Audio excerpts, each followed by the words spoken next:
일반적으로 방학은 평균 30일 정도인데요. 그거 아시나요? 이 짧은 기간에도 수학 성적이 확 성장하는 아이들이 있어요. 그런 아이들은 도대체 어떻게 공부하는지 궁금하신 분들을 위해 모셨습니다. 오늘은 딸을 서울대 보낸 아빠 정용호 강사님을 모시고 그 궁금증을 풀어보도록 할게요.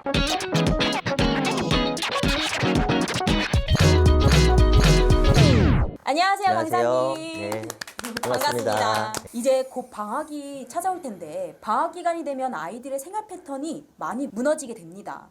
그럴 땐 어떻게 방학 루틴을 차곡차곡 세우는 것이 좋을까요?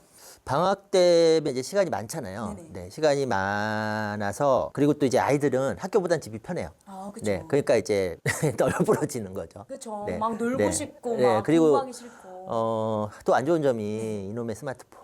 네, 이놈의 스마트폰이 우리 아이들을 또 시간 가는 줄 모르고 이걸 들여다보게 합니다. 네, 그래서 이제 부모님들이 그 알차게 보낼 수 있도록 관리를 잘 해주셔야 되는데 역시나 네, 무슨 대단한 비법이 있는 건 아니에요. 원칙입니다, 원칙. 네, 원칙을 잘 지켜야 돼요. 그래서 그날 이제 하루 해야 될 거. 하루에 네, 해야 할 것 해야 할 반드시 거, 그거 목표를 정해놓고 정하는 거네요. 네, 네. 정해놓고 그리고 그거를 가급적 먼저 하게 하시는 게 제일 중요해요. 아. 네. 너무나 당연한 얘기인데 이게 잘 안 되세요. 그러니까 자꾸 이제 뒤에 가서 그러니까 이것만 하고 하면 안 돼요? 네. 좀만 하고 하면 안 돼요? 뭐 밥 먹고 나서 하면 안 돼요? 네, 뭐 이런 식으로 그렇죠. 하면 자꾸 계속 밀린단 말이에요. 네네. 근데 사람 마음이 다 그래요. 애들도 그렇고 부모도 마찬가지지만 내가 하고 싶은 거 하잖아요. 네. 그럼 해야 될 거 하기 싫어져요. 그렇죠. 네. 너무 그럼 하기 원래 싫죠. 사람은 그런 겁니다. 애들은 더 하죠. 네. 네. 그러니까 그거에 밀리시면 안 돼요. 그러면 네. 너 할 거 다 하고가 아니라 네. 이거 우리의 목표를 세웠던 거 먼저 하고 하고 네가 그다음에 하고 하고 싶은 걸 싶은 거. 해라고 말하는 게 네네네. 더 좋다. 네네네. 그걸 반드시 지키셔라.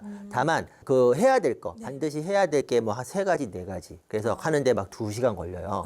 그러면 초등학교 1, 2학년 같은 경우는 집중력이 확 떨어질 거거든요. 네, 요건 좀 분산을 시켜야 되죠. 그러니까 네. 오전에 해야 될 것 중에 한 절반 정도를 하고 그다음에 좀 자유시간 갖고 점심도 먹고 한 다음에 다시 또 해야 될 거 먼저 하고 그렇게 해서 하루에 그날 해야 될 거를 가급적 오후 한 3, 4시 전에 끝내 버려야지.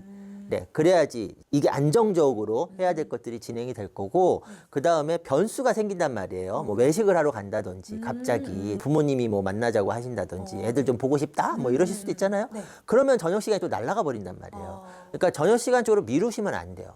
네, 저는 그것만 잘 지키시면 네, 그다음에 이제 해야 될 일 분량만 잘 정하시고 그 해야 될 것들을 먼저 하는 것만 습관을 잘 들으면 네네 그러면은 방학은 네, 잘 보내실 수 있을 거라고 봅니다. 그럼 방학 때 갑자기 확 성장해서 오는 아이들이 있잖아요. 공부를 좀 못했던 것 같은데 갑자기 또 어느 순간 성적이 확 오르고 네네. 그런 아이들은 사실상 어떤 걸 했길래 그럴까요? 그거는 두 가지 경우인데요. 일단 제가 계속 어쩔 수 없이 계속 말씀드리지만 공부에 지름길은 없어요. 아, 네. 첫 번째 경우는 지름길을 걸은 것처럼 느껴지는 아이들이 있을 수 있어요. 네네. 근데 걔네들은 지름길을 걸은 게 아니라 타고난 거죠.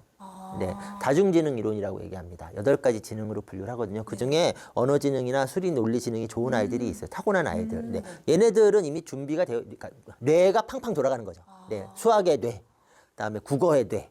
이게 막 팡팡팡 돌아가는 타고난 아이들이 있어요. 그 시기를 잘 잡고 걔네가 방학 이제 기간인 방학 때 거네요. 그냥 탁 해버리니까 툭 치고 나가버린 네, 그런 경우가 있고 두 번째는 양의 법칙입니다. 양은 절대 배신하지 않습니다. 네, 영어도 그렇고 수학도 그렇고 실력은 이렇게 늘지 않아요. 계단식으로 늘러요. 계단식으로. 그러니까 요 상태는 이날 공부한 거나 그 다음날 공부한 거나 한 달 후에 공부한 거나 아이의 실력은 비슷하게 느껴져요. 하지만 계속 쌓이고 있는 거예요. 근데 이게 이제 치고 올라갈 정도 가끔 쌓이잖아요. 그럼 툭 치고 올라가져요. 요때가 이제 방학 때 걸려버린 거죠. 무슨 얘기냐면은 어쨌든 아이는 꾸준히 했다는 얘기예요. 평상시에도 꾸준히 하고 방학 때도 꾸준히 하니까 양이 쌓인 거죠. 어쨌든 네. 한 번에 확 이렇게 갑자기 오르는 경우가 없으니까 차곡차곡 그냥 욕심 부리지 쌓아놔야 말고 돼요. 쌓아놔라. 네네네네. 그러면 어느 순간엔 치고 올라갑니다. 네. 그럼 엄마 입장에서 이제 아이들이 방학이 되다 보면은 시간이 많아져가지고 이걸 어떻게 시켜야 될지 공부를 어떻게 시켜야 네. 될지 너무 모르시는 분들 많으시거든요. 네네네.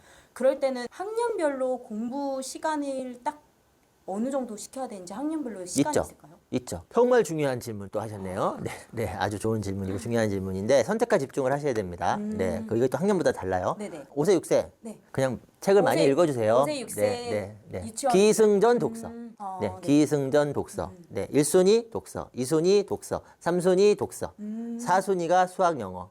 수학 네, 영어. 그렇게. 예, 수학 영어 저 뒤로 보내셔야 돼요. 그럼 초등학생 애들이 방학이 오면 네. 어떻게 하는 게 좋을까요? 1학년부터? 잠깐만요. 아, 작은 또 5세, 작은 6세 했잖아요. 7세. 7세 예비초.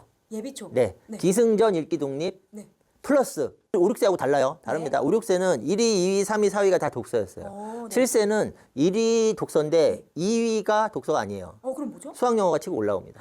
네. 아, 그때부터. 위 1순위까지 올라오진 않지만, 네. 그래서 7세 때 영어 듣기 시작해야 되고요. 네. 그 다음에 7세 때 수학 예비초니까 초등 1학년 수학 준비를 해야 됩니다. 네. 근데 기승전 독서는 독서예요. 네. 요렇게. 그러면 이제 여기서 시간이 들어가요. 네. 시간이 들어갑니다. 영어는 매일 20분. 매일 20분. 네. 생각보단 짧네요. 그거면 돼요. 애니메이션 한 편. 한 편? 네. 듣기.